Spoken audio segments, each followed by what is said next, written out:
Welcome to Vandershark Wildcard Weekend, Cowboys at Rams.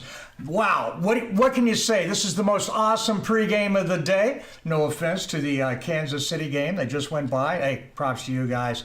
But this is an awesome matchup. Hey, before we get started, on YouTube, go down and hit that subscribe button, that little bell so you get notified. On Twitter, hey, follow, retweet, all those things. Like, and on Facebook, like, and I believe it's follow there as well. You can tell I'm really on top of this, can't you? Okay, hey, let's jump to the game, and there is a lot to talk about. There is so much going on in this game, so many matchups, so many little stories that are going on. And hey, you can see all the normal things, and they're talking about DeMarcus Lawrence and the big impact he's going to have, and Dak Prescott, can he make the big throw, and so forth on the Cowboys side. And then you flip over on the Rams side, and they're talking about Todd Gurley and all the wonderful things that he's going to be doing, etc. And the Rams receivers, hey, that's great. Everybody knows about those. Now I'm going to tell you the things to really watch for in this game. And let me tell you right now, it's not those things. The first thing we're going to talk about is linebacker Jalen Smith. Yeah, we're not talking about LVE, the rookie, though. Hey, I like that. No, we're talking about Jalen Smith, and here's why. This is payback for him. All right, 2017, he's coming back. He can actually play this year. He's now in his sophomore year, but he's playing on 1.5 wheels. He's supposed to get a few snaps, get his feet a little wet, that's it. But because Sean Lee is injured, he is forced into full-time duty. And here he is against the Rams, and watch as he's on 1.5 wheels. He's awash in the secondary. He's a step slow everywhere he goes, man. It just doesn't get there. He gets pushed off the ball. He doesn't have explosiveness. His vision is just not where it needs to be. He sees and he can't jump after the ball carrier. It's just not happening for him. He does not have explosiveness, nor does he have good lateral movement with the drop foot problem. Fast forward to 2018, 2019, and hey, it's a different story. Everybody knows about Jalen Smith and LVE ripping it up in the middle of the Marinelli defense, making Dallas one of the top-rated defenses in the NFL all season long. Who would have thought? I mean, not many people, to be frank. And that is the story. Jalen Smith is a difference maker in this game on this defense, but he is not alone. Let's talk about this defense. Chidobe Awuzie. Yeah, that's right, another young guy. Leighton Vander Esch. That's right, another young guy. Rookie, shall we say. DeMarcus Lawrence. Hey, he's still not got his big contract. He's a young guy. Randy Gregory. Yeah, he looks a little stoned in this picture, but I understand it's au naturel. That's okay. I don't care if he's high or not. What I care is, can he bring the pain on 3rd and long? And man, that guy can do it. He's the real deal. This Dallas defense brings in waves. They go 100% all the time, and that is what the advantage that they have with the Marinelli style. They use a rotation. They have depth. They have talent. It's not a matter of one guy at the top. It's 8 to 10 guys along that defensive line or the offensive line. They rotate there as well. All right, so Jalen Smith is going to be huge.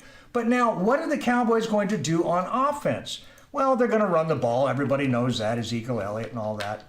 That's not the real deal. The real deal is how you move the ball on the Rams is basically attack Aqib Talib and the corners, because Wade Wilson likes to run press defense, and Aqib Talib, a great player. He's probably going to make the Hall of Fame. I mean, he's definitely on the cusp. He's that good. But he's not the player he was. And in press defense, he's just not getting the job done. And hey, who are we talking about? We're talking about Amari Cooper. And if you can't press Amari Cooper, bye-bye. It's called separation, and he gets open. So this guy right here, who is pulling down a pretty hefty paycheck for the Rams, it's why they have him there. He is the weak point in their defense. And I guarantee you today, you watch him, the Cowboys will be attacking him. And if he's one-on-one with Amari Cooper anywhere on the field, Dak Prescott will pull that trigger. Now, pulling the trigger, let's talk about that, because there's 2 QBs on the field today.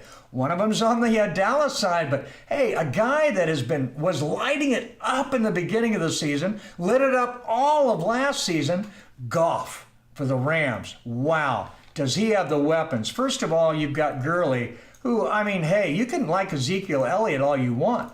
Gurley, according to the stats, the better back, maybe all around. That's a conversation. The point is, he has the running back balance to give him the ability to go downfield. His offensive line, tremendous protection for him. Awesome. It's really working out. However, under pressure, Goff is one of the worst QBs in the league here in the second, or actually in the tail end of the season.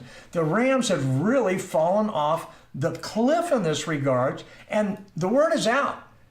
How you beat the Rams? You get in Goff's face. Well, now, okay, this is not really new news. How do you beat the Patriots? You got to get in Brady's face. So, okay, that's how you beat a superior team. You have to get the QB, a balanced team. You have to get that QB to make mistakes.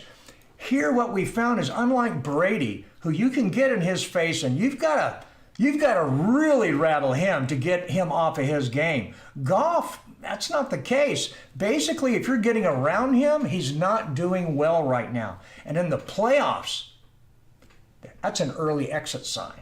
So that's something you're going to watch for. Goff under pressure. If the Cowboys rotation can get on him, man, this can get ugly in a hurry. The next thing you're going to look for, hey, we talked about Jalen Smith, and yeah, he's definitely going to be big for this game. There's no doubt about it. But when you talk about the Los Angeles Rams, it's like if you're talking about the Bears. You're talking about the Bears and you don't mention Khalil Mack, you're not talking about the Bears. Well, if you talk about the Rams and you don't mention Aaron freaking Donald, then you're not talking about the Rams.